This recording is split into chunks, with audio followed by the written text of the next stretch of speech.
नमस्कार दोस्तों, rock education में आप सभी का स्वागत है। मैं आप सभी के लिए होलिका की कहानी लेकर आया हूँ कि होलिका कौन थी। चलो दोस्तों, आज ज्ञानवर्धक कहानी के साथ स्टार्ट करते हैं आज की कहानी।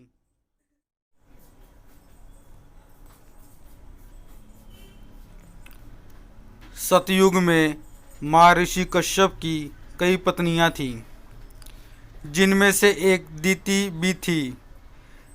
दिति के गर्भ से ही जन्मे बच्चों को दैत्यों की संज्ञा दी गई थी। उसकी कोख से मुख्यतः 2 बालक व एक बालिका का जन्म हुआ था, जिनके नाम हिरण्यकश्यप, हिरण्याक्षा व होलिका था। इनमें सबसे बड़ा हिरण्यकश्यप था। इन दोनों दैत्यों का वध भगवान विष्णु को अलग अलग अवतार लेकर करना पड़ा था, जिनमें से हिरण्याक्ष दैत्य का वध भगवान विष्णु के वारा अवतार ने, हिरण्यकश्यप दैत्य का वध नरसिंह अवतार ने किया था।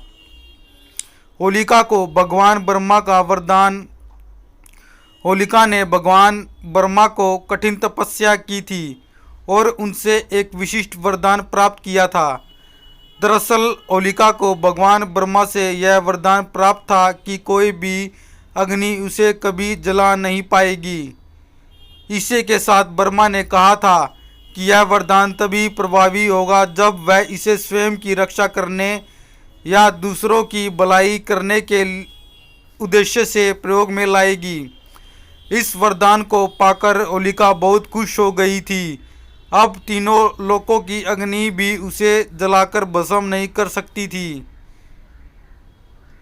होलिका ने अपने भाई की सहायता होलिका के छोटे भाई हिरण्याक्ष राक्षस का भगवान वरा के द्वारा वध हो चुका था। इसके पश्चात उसके बड़े भाई हिरण्यकश्यप ने भगवान ब्रह्मा से विचित्र वरदान प्राप्त किया था, जिस कारण कोई भी उसका वध नहीं कर सकता था। उसने तीनों लोकों पर आधिपत्य स्थापित कर लिया था तथा विष्णु को नकार दिया था। इसी के साथ उसने स्वयं को भगवान घोषित किया हुआ था, किंतु उसी के परिवार में उसका बेटा और होलिका का भतीजा प्रहलाद भगवान विष्णु का परम भक्त था। सभी उसके इस व्यवहार से बहुत दुखी रहते थे। हिरण्यकश्यप ने कई बार प्रहलाद का वध करने का प्रयास किया, किंतु हर बार भगवान विष्णु के द्वारा उसके प्राणों की रक्षा कर ली जाती थी। एक दिन हिरण्यकश्यप इसी चिंता में डूबा हुआ था। तभी होलिका को एक विचार आया। वह अपने भाई के पास गई और उसके सामने प्रस्ताव रखा कि यदि वह प्रहलाद को अपनी गोद में बिठाकर अग्नि में बैठ जाए तो, अर्थात सैनिकों की सहायता से एक बड़ी जगह पर चिता जलाई जाए और उस अग्नि में होलिका प्रहलाद को अपनी गोद में लेकर बैठ जाएगी।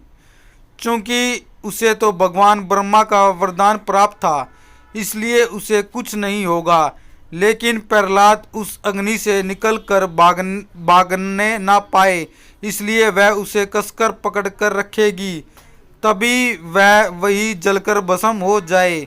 हिरण्यकश्यप को यह प्रस्ताव पसंद आया और उसने ऐसा ही करने को कहा। होलिका का प्रहलाद को अपनी गोद में लेकर अग्नि में बैठना। इसके बाद हिरण्यकश्यप ने अपने सैनिकों को यही आदेश दिया। कुछ ही पलों में एक खाली जगह पर विशाल लकड़ियों और घास फूस इकट्ठा कर दिया गया और उसके बीचों बीच होलिका और प्रहलाद को अपनी गोद में लेकर बैठ गई। इसके पश्चात हिरण्यकश्यप की आज्ञानुसार उस चिता में आग लगा दी गई। आग लगाते ही प्रहलाद हमेशा की तरह विष्णु विष्णु का नाम जपने लगा। जैसे जैसे अग्नि की आंच उन पर पहुंचने लगी, वैसे वैसे होलिका को उसकी तपन महसूस होने लगी। वह आश्चर्यचकित थी, क्योंकि इससे पहले अग्नि ने उसे कभी ऐसा अनुभव नहीं करवाया था। अब अग्नि उन तक पहुंच चुकी थी और होलिका का शरीर उस अग्नि से जलने लगा था।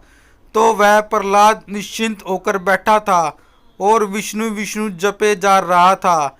होलिका को यह देखकर बहुत क्रोध आया और वह चीख चीख कर भगवान ब्रह्मा के लिए वरदान को झूठा बताने लगी।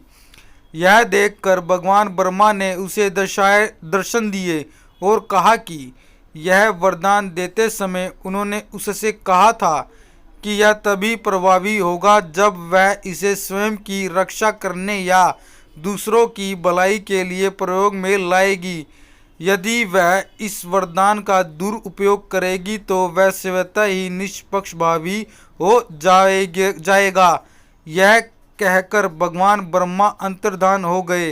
वह अग्नि बहुत ही विशाल थी और होलिका चाहकर भी उस अग्नि से नहीं निकल सकती थी। प्रहलाद की रक्षा तो स्वयं नारायण कर रहे थे, इसलिए उसे कुछ नहीं हो रहा था। बाहर खड़े सभी सैनिक और हिरण्यकश्यप होलिका की चित्कार सुन सकते थे, लेकिन अभी असहाय थे। देखते ही देखते होलिका का शरीर उसी अग्नि में जलकर भस्म हो गया, जबकि भक्त प्रहलाद सकुशल बाहर आ गया। दोस्तों, यह एक ज्ञानवर्धक कहानी थी जो आप सभी के साथ मुझे शेयर करनी थी। अगर आपको ये कहानी या कथा अच्छी लगी तो प्लीज़ लाइक और सब्सक्राइब और कमेंट ज़रूर कर देना। धन्यवाद दोस्तों। जय श्री कृष्णा।